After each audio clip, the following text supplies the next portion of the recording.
Anyway, so good evening. Welcome, everybody. It's nice to see you all again. And to be honest, after last night, I wasn't sure if I had anything left to say, to be honest. Um, and then I was thinking, well, maybe I should say something. And so I started putting some things together today. And anyway, so something emerged. That's all I can say, really. So let's carry on. Yes, yesterday we were looking at how things developed in Europe and then also Russia and Ukraine. And anyway, this is basically the first time I've ever given this kind of material. So just making up as I go along. And really, it's just the first draft. And as I'm teaching it, I realize there's lots of holes which I need to fill in and develop and expand for the next time I get around to, teaching this lecture series, really. So that was basically sort of Europe, but I have a few extra thoughts. Looking at how things developed after the Second World War in Europe, you had the European Union, which you looked at, and then the Council of Europe, EFTA, and NATO. And they're basically two very different bases for these different organizations. So the Council of Europe, EFTA, and NATO, these are independent sovereign nations which establish intergovernmental bodies. In other words, it's based entirely upon these independent sovereign nations cooperating with each other on different projects. And for the Council of Europe, the basic project there was promoting democracy, human rights, and these kind of things. But EFTA is all about free trade amongst these group of nations that were involved with that. And NATO, obviously, is a military defense alliance, again, sovereign nations working together about that. Whereas the EU, though, is a supragovernmental body which is able to dictate to the nations.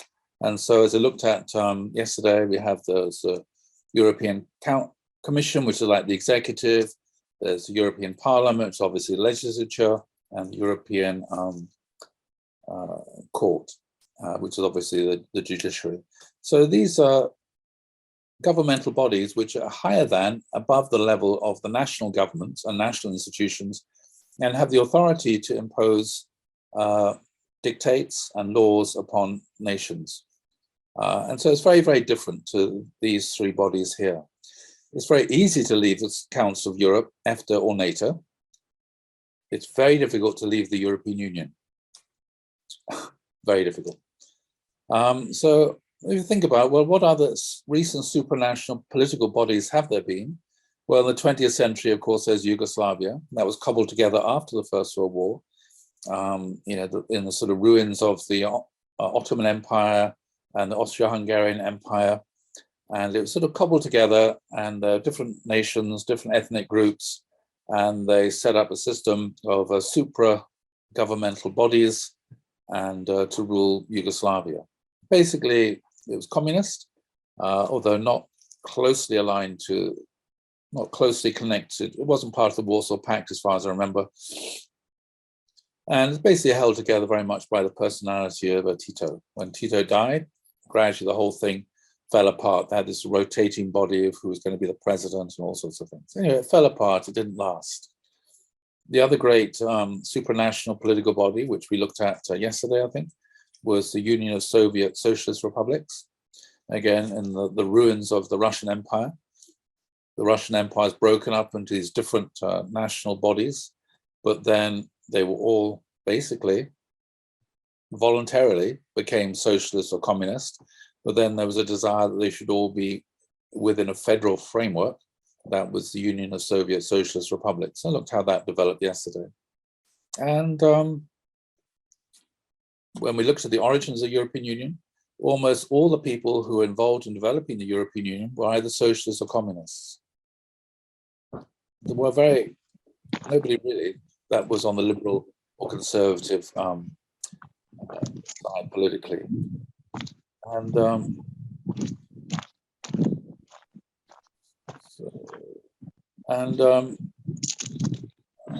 somebody's making a bit of a noise there. Make sure your mics are muted. Some background noise there. I can't see who it is. Oh yeah, there.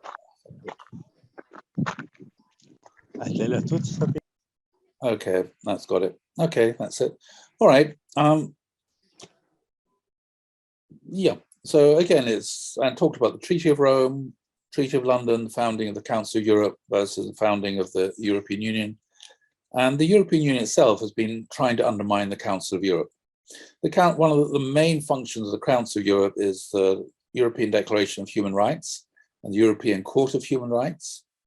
But the EU refuses to join the Council of Europe or to submit itself to judgment by the European Court of Human Rights, and has been trying to undermine it, basically. So what do? I don't know there's any particular solution. You know, the way the European Union is developed, that's a whole sort of stream within European political culture, going all the way back to the Greeks and the Romans and through all the different empires. And so that's where it comes from. And so that's why you have a Justinian Roman law, Napoleonic code, civil law, and European law. It's a whole legal, political, cultural stream that's given rise to this. And as I said, for the Council of Europe, it comes from a very different kind of tradition. What to do? Well, it's very hard to change one into the other. You just have to try and work with what there is. I don't know what the solution is, but I found this as an interesting little picture. The Tower of Babel and the European Parliament. And there's a little similarity between these two pictures. And one wonders if one is modeled on the other. So let's have a look and see what's been going on. I know. Let's see what. I hope I haven't offended too many fans of the EU here, but that's what I tend to do. But you know, I think we need to honestly look at what are the origins. It's very easy just to look at what's going on today, but if you understand the origins and the historical development, then you can understand the trajectory and what is likely to come in the future. And that's the issue. How are these things going to develop in the future? If it's been coming from this past and it was developed for these reasons, and where is it going? And then you think, okay, do we want to go there, or do we want to try and reform it or change it or whatever? Let's have a look, see what's been going in the Far East. I think looked at a little bit here during when I was talking about Providence after Jesus, I think, how Christianity spread and went east. So normally we just talk about how Christianity went west through the Roman Empire. That's entirely because that's a Catholic view of history, where actually Christianity also went east, and the largest church in the early church was actually the Nestorian church, whose patriarchate was in Baghdad. But because they were Nestorians, the Catholic Church regarded them as heretics, and so that's why European histories never pay any attention to or record them, because anyway, European Christians don't regard Nestorians as being Christians. Yeah, Christianity from there spread to Arabia, down the Silk Road, to Mongolia, Beijing, and even as far as Korea, and also around to India and China. So it arrived in China in 635. Alopen, who was from Persia, Persian Christian, went there as a missionary. And it's all this sort of early history of the Chinese church is recorded on this stele. Those of you able to read Chinese characters can read it. And it describes here about many of the early Christian bishops. Christianity flourished in the Tang dynasty for about 200 years. Then it was persecuted, declined during the 10th century because of the next dynasty was rather xenophobic. And then the Mongols invaded. We looked at the Mongolian invasion of Russia. Mongols also invaded China for various reasons. The Mongolians at that time were Nestorian Christians. Later on, they became Muslims for various reasons. And so under the Mongol rule, then Christianity was revived within China. But then with the Ming dynasty, which is extremely xenophobic, it disappeared. Basically, Christianity was exterminated in China because of the xenophobia that was there. It also arrived in Korea around about that time, but I haven't got the slide for some reason. But anyway, never mind. The Korean history, about 5,000 years old. I don't think they have any buildings that are 5,000 years old. So, you know, unlike in Britain, we have Stonehenge, which is 5,000 years old. So the Chosun dynasty, which was established in the late 14th century, the most famous of these kings was King Sejong the Great, who we've all heard of. He established the Hangul alphabet. The reason why he did that is because up until then, Korean had always been written in Chinese. If you want to learn Chinese, you need a lot of time. You need a teacher, and it takes many, many years. And so the only people able to read and write Chinese characters and the Korean in Chinese characters were the rich people. So as a result of that, it led to a very hierarchical society in which the rich were able to read and the poor were unable to. King Sejong the Great then was a bit of a democrat, so he wanted to have an alphabet that everybody would be able to learn how to read and write. And that's this Hangul alphabet, which apparently is quite logical and quite systematic. You can imagine then that the elite, the educated elite, weren't very keen on this idea, because it meant that everybody could become literate, and that meant they would lose a lot of their power, because a lot of power comes through knowledge and being able to control people, because you can read and they can't. He sort of revived Confucianism and reformed it in some ways. A lot of cultural technological advances during that time, and agricultural ones, reformed the calendar.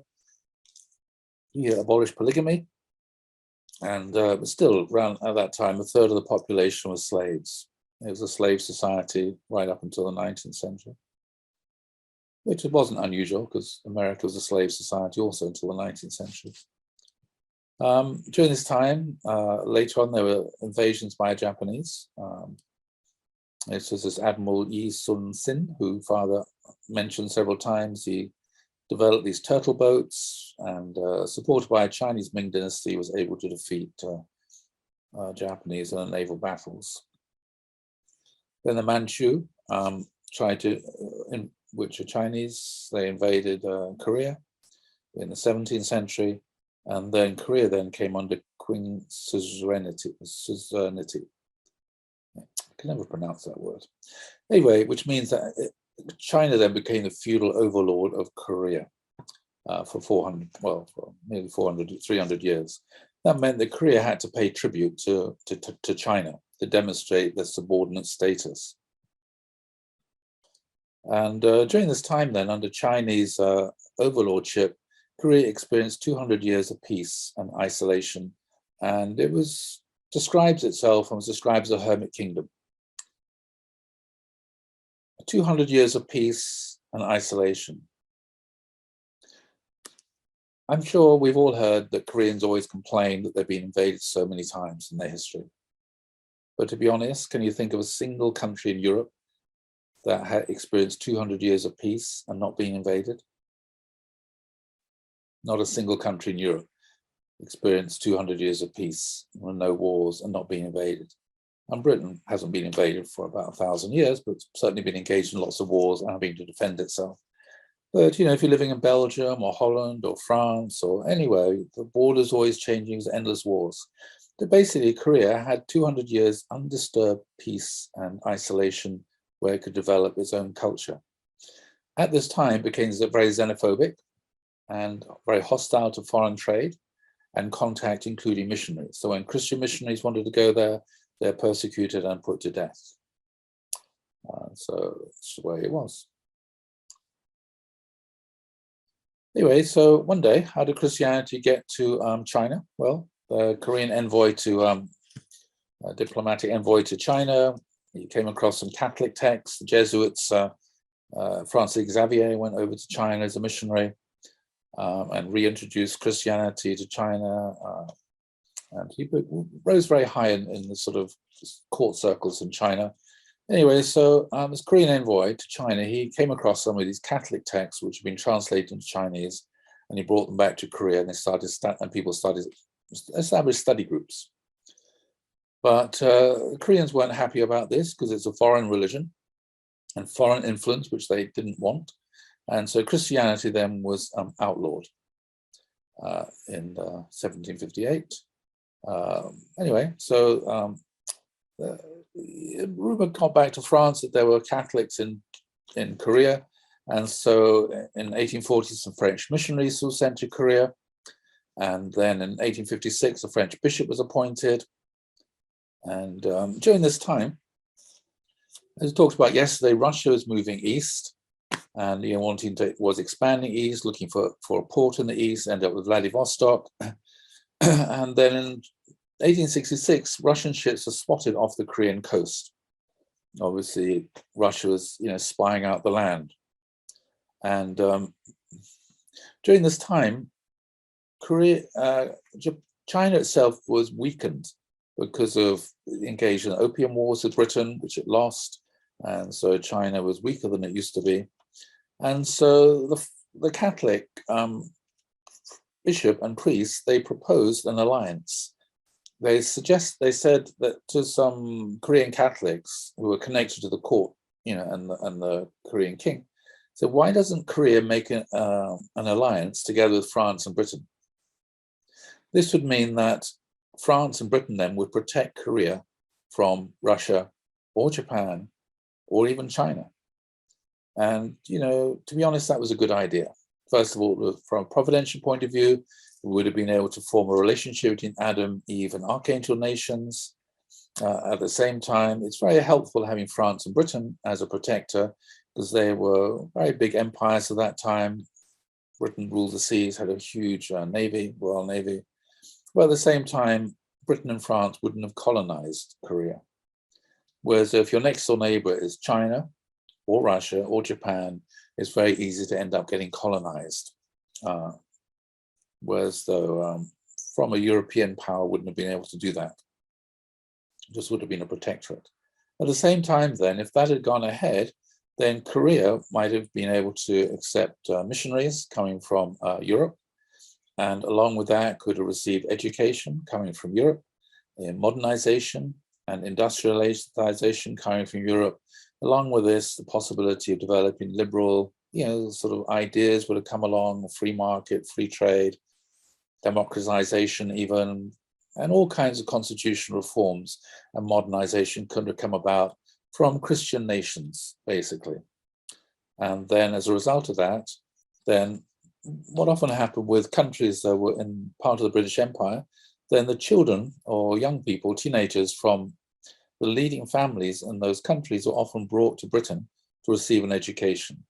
So Gandhi, for example, he went to school in Britain. Nero went to school in Britain. Lots of people like that, they went to school in Britain, Harrow, Eton or somewhere, and then went on to Oxford or Cambridge universities, and then they went back to their own country to start to be involved in administration and also medicine, all sorts of things. So that was the way that Britain and France, they brought many people from their colonies to study at schools and universities in France and Britain, and then they were sent back to these countries to be involved in administration and to be able to be involved in modernization. And so that was a great opportunity, I think, from God's point of view. I would say, you could say it's God's providence. And, I remember once Father said, it's in the Chongseongyong, the old Chongseongyong, I don't know if it's a new one, I haven't checked. Anyway, Father said that he should have married an English princess. And I thought, well, was there ever a possibility?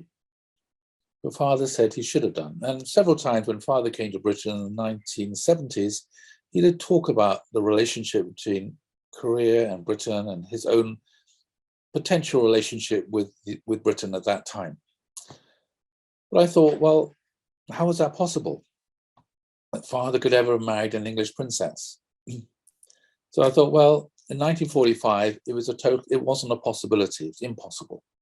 So I thought, well, it might have been, maybe something went wrong in the past. And so I thought, well, okay. So I looked back in Korean history and I thought, okay, if Korea had made this agreement with Britain and France, then Korea then would have become a sort of British protectorate, not a British colony, but a British protectorate. And then because Father himself came from a leading Korean family, I can imagine there's a possibility then that Father would have been invited to go to study in England at Eton or Harrow School as a boarder. And then studying there, he could have graduated, then gone to study Oxford or Cambridge. At the same time, if he'd gone to Eton or Harrow, which is where the aristocracy went, then he would very easily have come into contact with the realm of people connected to the royal family. And being the kind of person that he is, or was, then I can imagine quite possibly he could have, I mean, Queen Elizabeth's not the only princess. There were quite a few princesses around in those days. And I can imagine it's quite possible that father might have won the heart and won the hand of an English princess and married an English princess. In which case there would have been the unity of Korea and then Britain, and then, father could have stood on the foundation of the Judeo-Christian liberal democratic tradition, and God's providence could have developed incredibly rapidly, because the Queen of England, she's still the head of state of 16 different nations like Canada, Australia, New Zealand, and lots more as well. And then father could have stood on that foundation of God's 2,000-year providence of Judeo-Christian liberal democracy, and could have inherited that and worked throughout what was then the British Empire and later the British Commonwealth, which after the United Nations is the largest grouping of people, certainly the largest grouping of democratic countries. So I think that was God's plan. What happened though, is because the Koreans were so xenophobic and the Korean court was so xenophobic, this plan and this proposition was rejected out of hand. And so what happened as a result was the 7 French priests were martyred. And not only were the 7 French priests martyred, but actually 10,000, I don't know why these slides, I've got old slides here. Anyway, this chap here, the bishop was beheaded, 1866. And then about 10,000 Korean Catholics were martyred. The largest case of persecution and martyrdom in the Christian world in the 19th century took place in Korea. As much as some people like to say Korea is always welcome religions, the actual reality was that the greatest persecution of Christians in the 19th century took place in Korea. So that was a disaster. God's A plan didn't happen. Well, it's not even the A plan, it's the sort of, L plan by then. Anyway, so what happened then? So this is the kind of persecution of Korean Catholics before then. There's a Sinyo persecution, and then there's the 1815 Eunhae persecution, the Cheonghae persecution of Catholics, the Hihei persecution. That was when French clergy executed the first time round. I've forgotten all about that. Then there's another persecution, first time a Korean priest was executed. Then this other one, which I just mentioned now, the Pyongyang persecution. Oh yeah, about 8,000 Korean Catholics executed, which is half the Catholics in Korea were executed. Okay, so questions then, why was Catholicism rejected? Well, one reason is it was perceived as undermining the traditional Confucian social order. So Christianity teaches that every single human being is equal in front of God. Every single human being is a son or daughter of God. So every single human being has equal value in front of God. Every single human being has divine value and unique value. And of course, the Confucian view was very hierarchical. And the higher up the hierarchy you are, the more valuable you are. And so the Christian view of the equality of all humanity and all human beings in front of God undermined the traditional Confucian social order, and led people to think, well, I'm as valuable as you are. The law should apply equally to all of us, not just different laws for different levels in the hierarchy. Also, of course, there was Christian rejection of ancestor worship. I've talked about this before. In the time of Abraham and Isaac, there's no ancestor worship in the Bible because only God, created the heavens and the earth, is worshipped. Ancestors are not worshipped because it leads to tribalism and xenophobia. Also, a lack of so when the Confucianist idea is there should be absolute respect for the father and king, absolute respect, absolutely obey father and king. Whereas the Christian view says, no, you should absolutely obey your conscience, which means it's okay to rebel against your father if he tells you to do something which is wrong. And it's also okay to rebel against the king if the king tells you to do something which is wrong or illegal. So this again was undermining the Confucian social order, which said you have to absolutely obey your father, absolutely obey the king, absolute obedience, not to God or conscience, but to father and king. Also, the idea within Christianity of gender equality. God created man in his image and likeness, male and female. Also honor your father and mother. Confucianism is all about the father-son relationships. The father's the head of the family, have to obey your father. Biblical tradition is husband and wife, father and mother have equal authority and deserve equal honor within the family. Also, there's a desegregation of men and women in Confucianism, which was not, Christianity, they worship together. Also, that was the religious aspect, also concerns about Korean sovereignty. So this was, as I mentioned before, during the middle of the 19th century, the Opium Wars between Britain and China. And so Korea then was concerned about sovereignty, that if it made a relationship with Britain, then it might come under British domination. And also concerned about Russian advances. And as I say, Catholicism had also seen a line to foreigners. So who's the head of the Catholic Church? The Pope. And so again, it's your allegiance of Catholics to the Pope as being more important and having greater authority than the king. So all these different things went on here. So the Koreans then, basically, they wanted to be independent. But the reality is in the 19th century, whether you like it or not, a piddly little country like Korea, you have to be part of somebody's empire. And you have to choose between being part of the Chinese empire, the Russian empire, the Japanese empire, or the French or British empires. You have to make a choice. Korea wanted to be independent, but in those days, that wasn't an option. So they rejected becoming part of the British protectorate, and so they ended up becoming part of the Japanese empire. There was a lot of internal political problems within Korea at that time, a lot of financial problems, a lot of corruption, a lot of peasant rebellions, and Christian, you had the sort of what went on in China, the Boxer revolts, and concern about that as well. The influence of Christianity might lead to political change as well. Okay, so what happened next? Well, how did Protestantism come to Korea? Well, there's this Welsh chap called Robert Jermaine Thomas, and he came from a little fishing village or somewhere just south of Swansea. I can't remember exactly what it's called now. And there was an extraordinary religious revival within Wales in those days, as there was many, many times, singing in the chapels. And so he felt full of the Holy Spirit, and he decided to become a missionary. And he went to China, and then he heard that there were Christians in Korea where they didn't have Bibles, and so he decided to take it upon himself to take Chinese Bibles to Korea. He he learned Chinese very, very quickly and was preaching in Chinese. So the same year that all these Catholics were martyred, he traveled to Korea on the General Sherman, which is a merchant ship. And the General Sherman, it went up the river that I can't remember what the river's called now.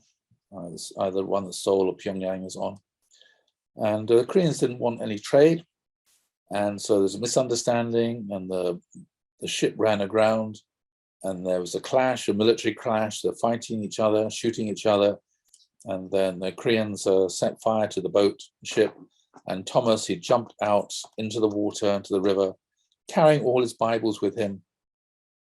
And he just, when he reached the bank, he started distributing the Bibles to all the to the Koreans who were there. And then he was martyred, and he handed his last Bible to the man who executed him and put him to death. And so you might think, well, that was the end of that. But actually what happened is that the Koreans who received these Bibles, they took them home. And Bibles are made of paper, and paper is valuable. It's very useful. And so what these Koreans did is they tore the Bibles up and they used them as wallpaper. And so they wallpapered the inside of their homes, their houses, with the Bible. Anyway, when it started getting, bored, they started reading the walls. And when they started reading the Bible, which is on the wall, which is the wallpaper, suddenly some of them felt struck by the Holy Spirit, and they came to believe that this is the Word of God, struck their hearts, and started to become Christians. And this is how Protestant Christianity developed within Korea through people reading the Bible, which had been used as wallpaper.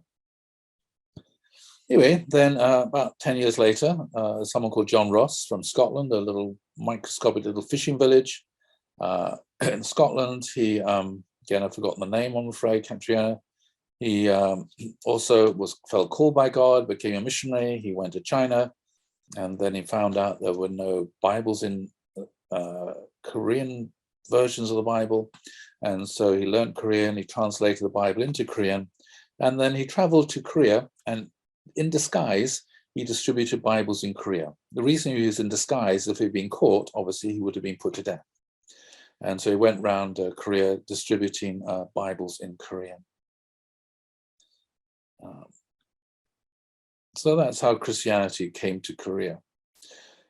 Anyway, so as I said, Korea didn't want to have a treaty with Britain or with France, but in 1854, America signed a treaty with Japan, and this led to the Meiji Restoration, the modernization, industrialization of Japan.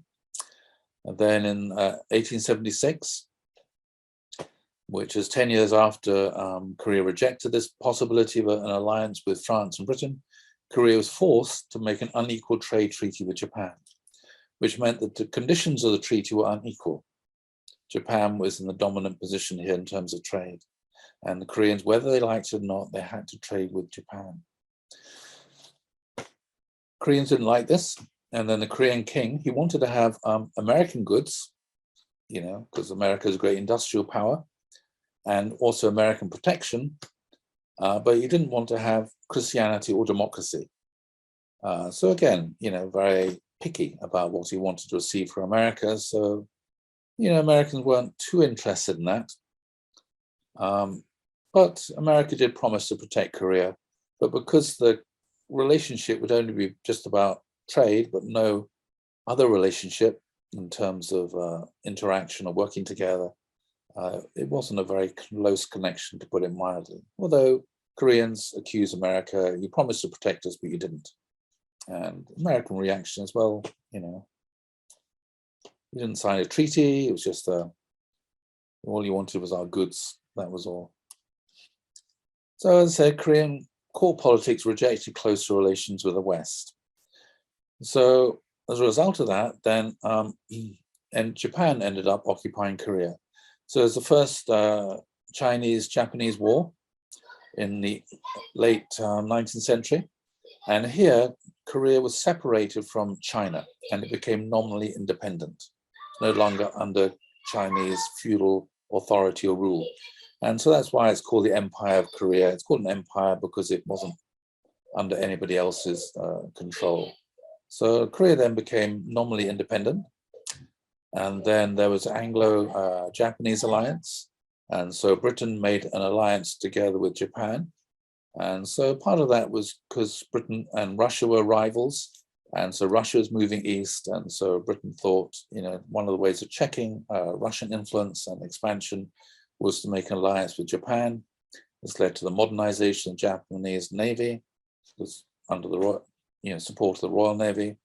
And then Japan then occupied Korea. So Britain, I guess, allowed Japan occupying Korea as a result of that. And then there's a war between Japan and Russia. And the Russian Navy sailed all the way around from St. Petersburg, all the way around the world. It got to Japan. And on the way, it ran into it was a hilarious story. Anyway, on the way, it was going around the coast of Scotland, and they saw some, I think, some Scottish fishing vessels or something. And they thought this was the Japanese Navy, and they started shelling them, but until they realized they were just, well. Anyway, so eventually they got to Japan, and they were defeated. And then this was a huge shock for Russia. It's the very first time that a non-European power had defeated a European power in war. It's not true, actually. Britain was defeated in Afghanistan 3 times, and also by the Zulus in South Africa before this time. But anyway, people often say it's the first time that happened. And so this led to beginnings of a sort of Russian Revolution, the closing of Duma, and that led to a lot of problems. Russia stopped modernizing and liberalizing that time. There's a Treaty of Portsmouth, which is an unequal treaty. I can't remember what the contents was now. And then there's a Yulsa Treaty, where Korea became a protectorate of Japan. Not that it wanted to become a protectorate, but it was forced to be. Then there's the Japan-Korea Treaty of 1907, where Korea came to be controlled by Japan. Again, it was a forcibly imposed treaty. And then the Japan-Korea Annexation Treaty in 1910, where there's a loss of Korean sovereignty, and basically Japan annexed Korea as if it was a region of Japan. So, to be honest, the Koreans have got nobody to blame for this but themselves. Anyway, so what was going on? So you had beginnings of Christianity coming to Korea. Then, there's another revival in Wales. Hundreds of thousands of Welsh people converted it. They accepted Jesus into their hearts, became Christians. And this extraordinary outpouring of the Holy Spirit spread to India, and then it spread a couple of years later to Korea.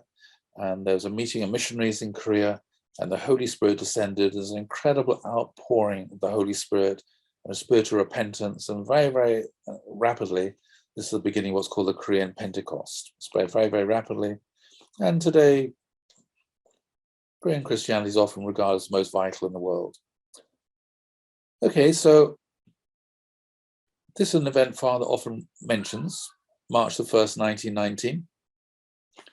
This was the Koreans have been part of the Japanese Empire then, but in March the 1st, 1919, there was a Korean Declaration of Independence. Mother spends quite a lot of time in her autobiography talking about this event and the role of her own grandmother or grandmother in that. Anyway, this was influenced by Woodrow Wilson's 14 points. So towards the end of the First World War, America entered the war very late, and then Woodrow Wilson invited Germany to have a peace treaty or peace talks based upon 14 points. And the Germans, when they received this proposal, they thought this was nice and they wanted to go ahead with this. But Woodrow Wilson hadn't consulted London or Paris, and the British and French didn't approve of these 14 points.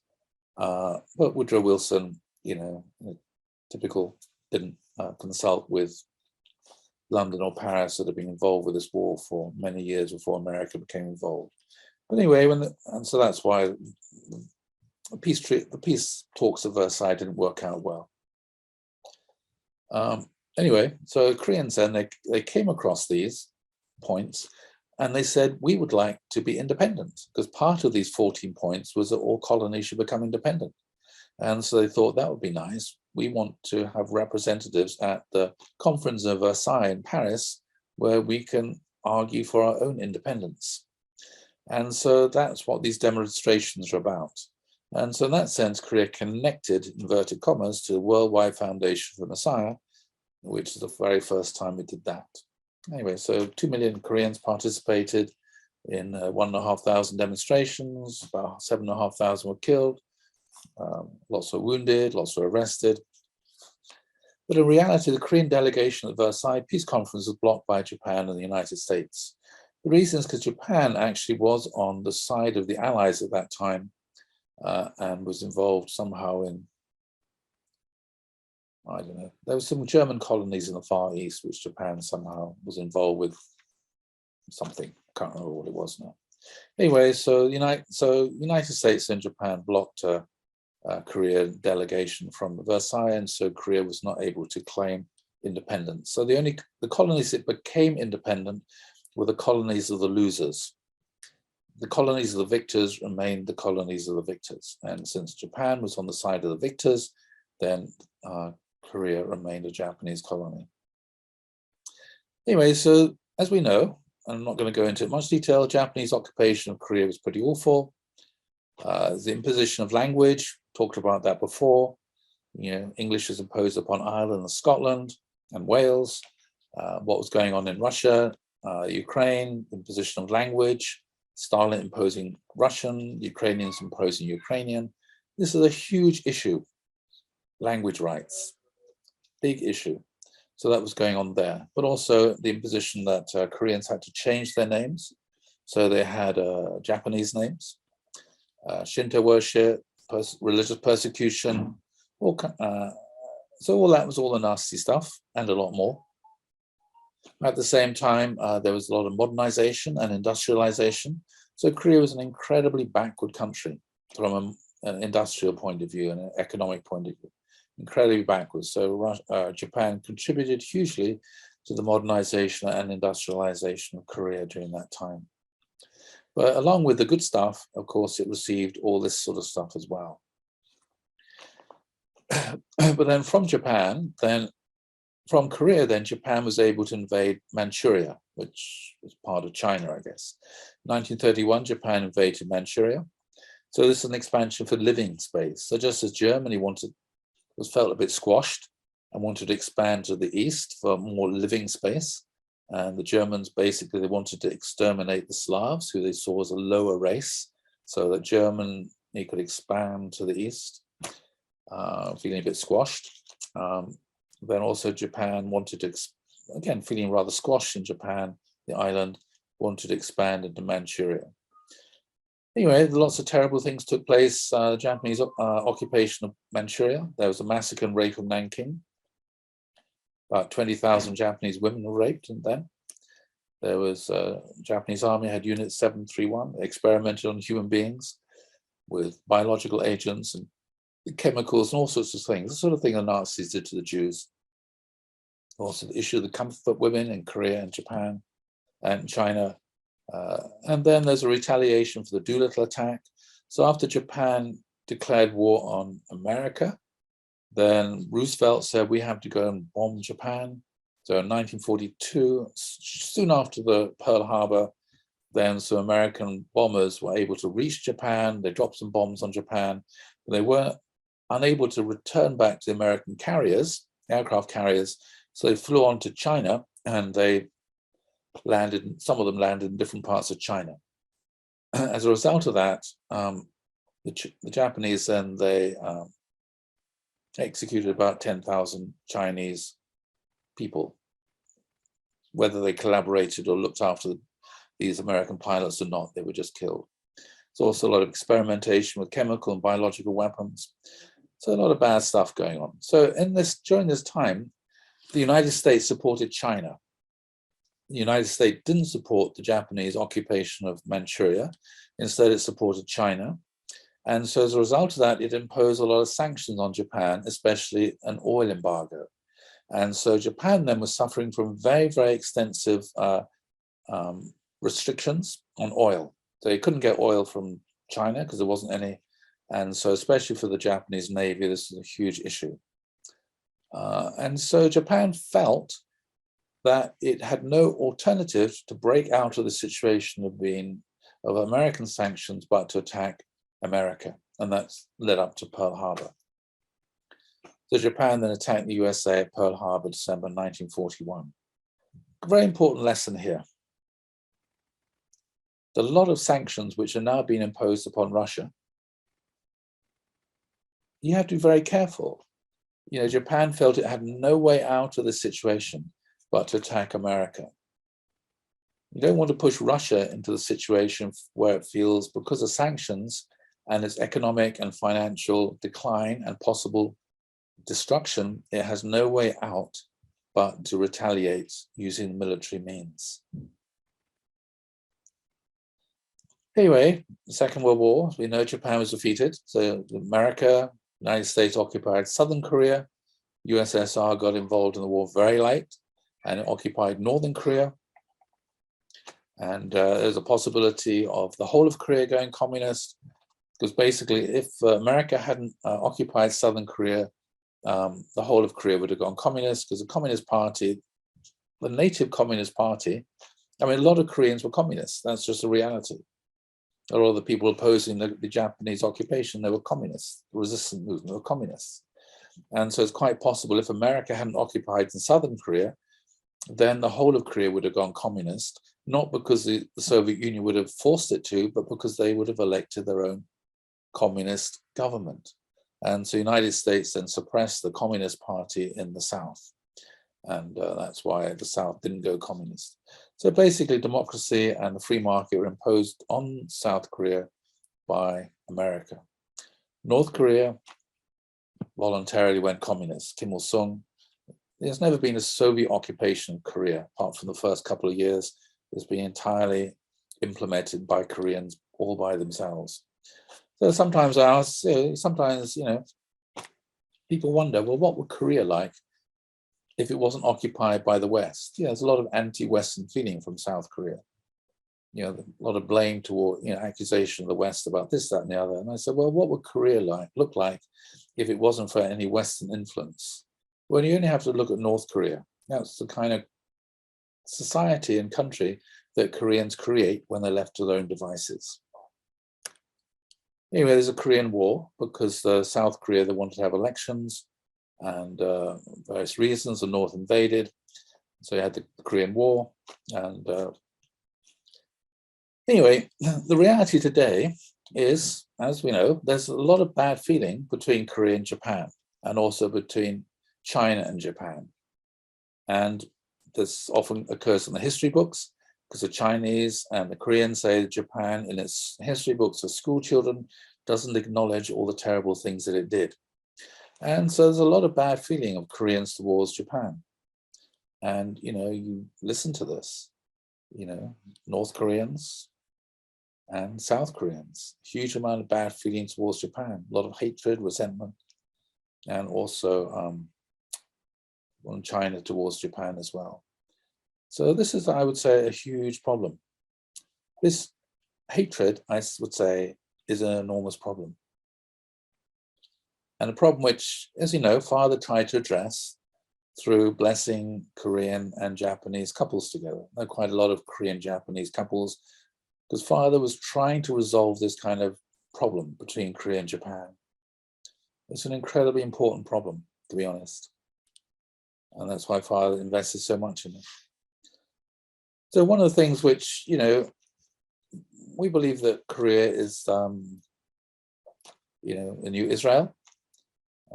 Chongpyeong you might describe as a New Jerusalem. So you might be interested to know, why were the temples destroyed in Israel the first time round? Why was Jerusalem destroyed? So this is the Jewish commentary. Jews spend a lot of time reflecting upon their history, trying to learn from their history. So this is from the Talmud, which is a Jewish commentary on the Bible. So according to the Talmud, the sins which caused the destruction of the first temple listed by the Babylonians were idolatries, idol worship, which we looked at in an earlier workshop, forbidden sexual relations. So that was an issue what the prophets used to talk about, and murder. The severity of these sins is well documented in Jewish law. So from a Jewish point of view, these are the three worst sins: the idol worship, adultery, and murder. As well as all of them are not only capital offenses, so for each of these three, the capital offense, you can be put to, under Jewish law, be put to death. But they are known as sins for which one ought to let oneself be killed rather than violate. So from time to time, there were times in Jewish history, I think of one case, for example, in Britain, in York, in the 13th century, I think it was, when there was a lot of anti-Semitic feeling, and because of what's called the blood libel, somebody said that some Christian youths claimed that the Jews had killed a baby so they could have the blood for the Passover. This led to what's called the blood libel, and so Jews are being persecuted. So in order to escape, they went and hid in a tower under the protection of the local lord. And the mob came along, and it was very, very clear that the mob was going to be able to break into this tower. And we all know what a mob does. They rape and they murder. And so rather than allowing themselves to be raped and murdered, then all the Jews in the tower, they killed each other, and then they killed themselves. They felt we shouldn't violate this. And another thing that Christians would do would be to make Jews, when they get into that kind of rage, make Jews commit idol worship, which from a Jewish point of view is worship Jesus or something like this, bow down in that way. So same thing happened at the end of Masada when the Romans were there. So that was this reflection here. Anyway, regarding the destruction of the Second Temple, the Talmud continues, Minyoma, that's a particular book, continues that even though the Jews were engaged in Torah study, so at the time of Jesus, they were extraordinarily religious and incredibly diligent in studying the Torah and living according to the Mosaic law, very, very diligently. Very, very religious. Even though they were engaged in Torah study, fulfilling the commandments very, very carefully and performing acts of kindness, the Second Temple was destroyed because of a baseless hatred throughout the nation. This demonstrates the sin of baseless hatred is just as severe as the sins of idolatry, sexual transgressions, and murder, since all of these transgressions were responsible for the destruction of the temple and the exile of the Jewish people. So you have to think about, well, what was this baseless hatred? Who were the Jews hating at that time?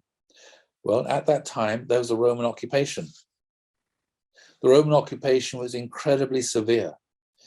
You know, those of you, when I taught the workshop on Jesus, I went through some of the things that the Romans did during the occupation of Israel. The incredibly harsh taxation, towns that were unwilling to pay the incredibly harsh taxes, all the inhabitants were taken off and sold into slavery. And that was the way they were made. That town was forced to pay the taxes. Anybody that revolted was put to death. Thousands of Jews were crucified. Crucifixion was a punishment for rebellion. And the Jews were the most rebellious of all the Roman subjects.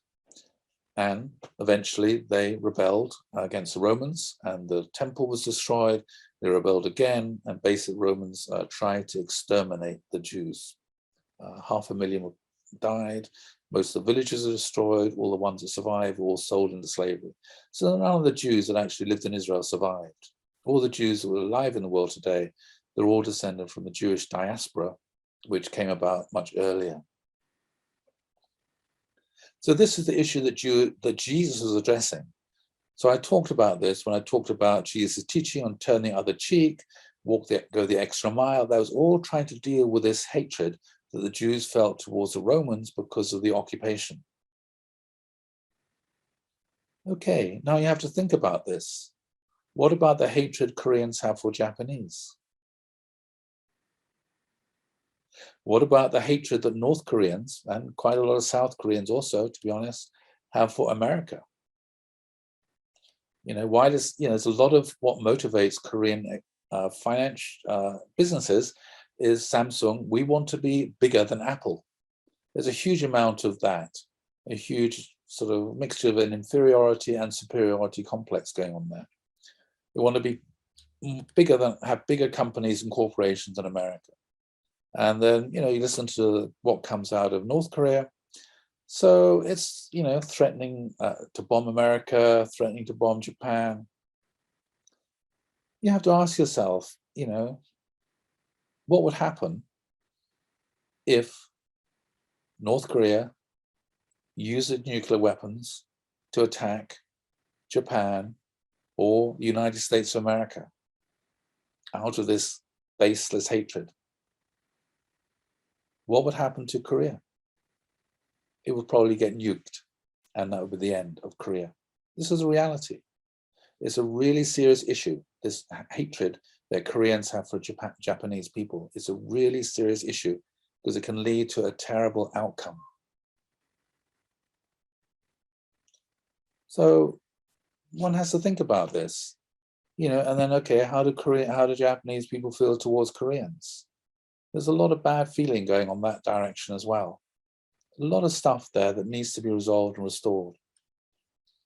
You look at how is it possible that the Cold War between Russia and the West was able to be resolved peacefully? I would say because of the Christian foundation. Why is there no longer a possibility of a war within the continent of Europe between Germany and France. Because after the Second World War, especially, a huge amount was invested by Christians in France and in Germany to bring about reconciliation, exchange of towns and all sorts of things going on to make sure that it can never happen again.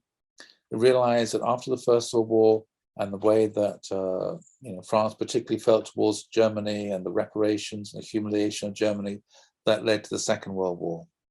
It's not only, but it contributed towards the development to the Second World War. So the recognition then after the Second World War, well, we can't allow this to carry on. We need to try to establish a peaceful basis so we can't have that kind of war again. And I think that's one of the reasons why it was possible for the West and Russia and the Soviet Union to come to a peaceful resolution, because of a very deep Christian foundation in Russia. Even though it was communist, there was still that Christian legacy there, very strong Christian legacy that was there.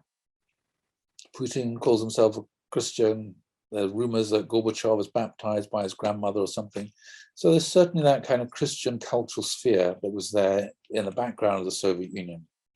And I think that's one of the reasons why there could be a peaceful resolution. Whereas in the Far East, that Christian foundation doesn't exist. And so this is a really serious issue which needs to be talked about and addressed. See what comes next. Okay, yeah, so for me, this is a bit of an issue. When I look at our own spiritual community, what's going on there? What's the way in which Koreans talk about Japanese people talk about Koreans? What's this whole thing about Japanese people having to spend 10 times as much to liberate ancestors as Koreans? What's all that, basic Korean church leaders going over to Japan as tax farmers and, skimming off the money to build houses and things in Korea? There's lots of really important things. How much is our Koreans within our own spiritual community being told, actually, you need to man up. You got to forgive the Japanese. You need to love the Japanese people. You need to go the extra mile. You need to turn the other cheek. You need to overcome all that historical resentment and everything. And saying the same also to North Korea as well. Anyway, this is a little thing which I found quite useful before I move on. This is, we look at the last 400 years from, started in Japan and Germany, Martin Luther, Protestantism, went west, Britain, America, British Empire, America, free market, liberal democracy, and eventually arrived in Korea in 1945. Also from Germany, you had Karl Marx, communism, which went east, first to Russia, China, and also fascism came from there as well, and Nazism, and lots of nasty stuff. And along with that, state control and totalitarianism. Just as Germany was divided, so also Korea is divided. Fortunately, as we know, there was a peaceful reunification of Korea, of Germany. Maybe that's largely because of the Christian foundation that was there. Whereas it's very hard to imagine the peaceful reunification of Korea. There's very little Christian foundation there in the south, and certainly none whatsoever in the north. So anyway, it's interesting what Father talked about some of these times. This is, I remember when I went to Washington Monument, Father said, Judaism is the elder brother's position, Christianity is the position of the second brother, the Unification Church is the position of the youngest brother. Sounds a bit pretentious there in 1976, but there you go. Israel, the United States, and Korea, the nations which these three religions are based upon, must be brothers, because these three nations have a common destiny representing God's side. The communist bloc, as Satan's representative, is trying to isolate and destroy them at the United Nations. So I thought that was very perceptive. 1976, I think it's still relevant today. So on the able side, you might say there, Israel, Christian world, South Korea, Cain side, Iran, Syria, Hamas, sort of Islamist movements trying to destroy Israel, China and Russia. Got that whole confrontation going on there now with the West, and North Korea and South Korea. So we've got these incredibly important things going on there between the first, second and third Israel. and came side for whatever reason, trying to destroy the first, second, and third Israels. So you might say on the able side, you got Judaism, Christianity, unificationism. Here you got Islamism, which is different from Islam. It's a sort of an extreme version of Islam, which is incredibly anti-Semitic and incredibly anti-Israel. Communism, which is like a Christian heresy in many ways. And of course, from North Korea. Anyway, fortune hasn't given the world, but certainly given North Korea this philosophy called Juche. So let's have a quick look at North Korea. And so this is the first draft of all this. It's not all joined up. I'm still trying to work my way through this and develop this material. Communist one-party state, communist question mark. It's a planned economy, which is communist. Most militarized nation in the world. It's a nuclear state, which makes it scary. Worst human rights record in the world. A huge amount of religious persecution. This is the night. This is North Korea at night. Not much electricity there. That, of course, is Pyongyang. This is South Korea at night. That's Seoul. Lots of electricity. I don't think North Korea is a communist country. I think it's a Nazi. Nazism is the best, and fascism. It's more like a Nazi state, more like National Socialism than communism. It doesn't have this vision, the communist vision, the equality of all humanity. Instead, it's more like the Nazis, this racial ideology focused through the bloodline, huge emphasis upon lineage. You have a criminal in North Korea, then not only that criminal is put in prison or executed, but the whole family back to several different, cousins, second cousins, third cousins sometimes. It's a pretty unpleasant place. Anyway, most unificationists went bananas when I said North Korea's, or Korea generally, is Nazi, until Michael Breen confirmed that North Korea and Korea generally is more like Nazism than it is like communism. Anyway, communist one-party state, hereditary dynasty, very uncommunist, very Nazi. Kim Il-sung, the great leader, is the eternal president, even in the spirit world. Kim Jong-il was a dear leader, there he is. And the current one, the brilliant comrade, Kim Jong-un. I guess these titles probably out of date. He's probably promoted himself since then. And it's got a personality cult. Adore Kim Jong-il with all your heart. It's just like the same lineage as Nimrod and worshipping a person, Hitler or Stalin. Divine ruler, again, tradition of the pharaohs who are God. Do not believe in God, believe in the great man. The ruling ideology of Juche and the Juche calendar, funnily enough, began in 1912, which is when Kim Il-sung was born. So you can see here, it comes from that whole lineage of the satanic world back 4,000 years. Okay, so what's this? Unification of Korea, which obviously True Mother's talking a lot about. Not something I really think about very much, to be perfectly honest. But anyway, we've been praying about it, talking about it. Father's been talking about it. So who decides whether North and South Korea get unified? I mean, to me, I'm a heretic about lots of things. Personally, I see it as a real problem, to be honest, the unification of Korea. If it is unified on its present basis. South Korea is one of the most powerful and dynamic economies in the world. North Korea is the most militarized country in the world with nuclear weapons. If you combine them together, what do you get? And the ideology behind them, it's got a sort of, Koreans got this messianic complex. I think they're chosen people to rule the world, and incredible hatred for Japan and Korea, America, etc. Anyway, who decides? Do North Korea and South Korea, can they decide about the unification of Korea? In reality, no. It's not up to them. Even if they want to unite, they can't do that by themselves. So China then is the next door neighbor. As I said, traditionally, Korea was under Chinese suzerainty. And so what does China want? So before Kim Jong-il, or the leader of North Korea, before they ever go to have talks with the South Koreans or with Trump, he always gets on his train and he goes to Beijing and consults with the Chinese leaders, because he cannot move without China's permission. That's the reality. So what does China want? Well, China wants the United States out of Korea and out of Asia. No way would China allow North and South Korea to be united with America still in South Korea to make sure that it's a liberal democratic country. Before China ever allows North and South Korea to unite, America has to leave.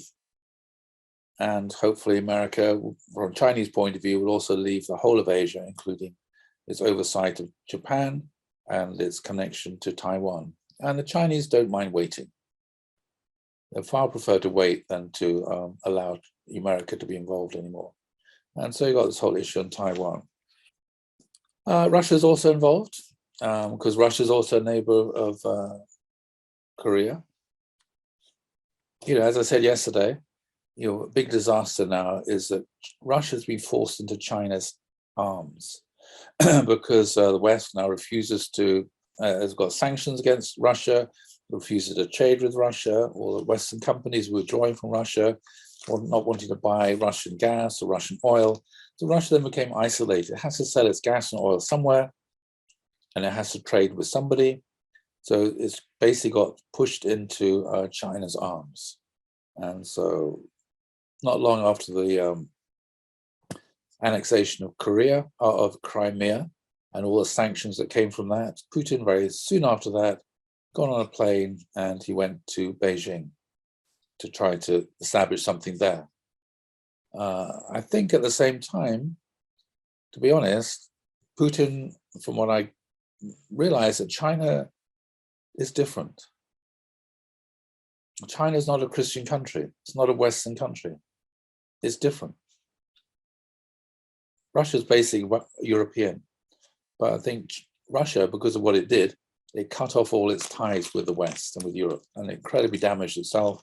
And so basically got pushed into China's arms. In the olden days, the Soviet Union had the upper hand over China, because the Soviet Union is much more powerful than China. It became communist a long time before China, and Stalin was like the elder brother to Mao Zedong. Now it's the other way around. Now China is much more powerful than Russia. And so what's China going to do? It's going to get lots of very, very cheap raw materials from Russia, oil, gas, other raw materials as well. And then as Russia gets weaker and weaker, China is going to gobble up the Far East of Russia. During the 19th century, there were various conflicts and wars of battles between China and Russia defeated China, and so Russia lost land. Now I think China is biding its time, and it will just start to expand into the Far East of Russia and basically just gobble it up. Not a good sign. So at the same time, because of what happened in Ukraine, obviously that's made things worse. I would say the only country that really benefited from the Russian invasion of Ukraine is Taiwan. Because I think, if it had gone well, I think China might have moved against Taiwan. Because it's gone so incredibly badly, the Russian military invasion of Ukraine has been a total disaster. And it's easy to invade somebody with whom you have a land frontier. It's very difficult to invade an island. So it's much easier to invade Ukraine than it is to invade Taiwan. All that the Ukrainians needed was some, little anti-tank weapons, which they put on their shoulder, and they knocked out the tanks and a few, of these drones, and they knocked out the Russian army, basically. How much more difficult it is to invade across the sea. It's quite easy then for Taiwan, I would say, to be able to knock out Chinese ships and also Chinese planes. So I think Taiwan then has benefited hugely from what's going on in the Ukraine. And I think China then is thinking twice or three times about whether it can actually militarily take Taiwan back. So Taiwan's got a lot of breathing space, I would say. From a Chinese point of view, they're thinking, well, the USA, will it stay or will it go? China can wait another 10, 20 years. Obviously, whatever his name is, President Xi, would like to be able to get Taiwan while he's still president, and also Korea while he's still president. But Chinese can bide their time until the Americans get bored and withdraw.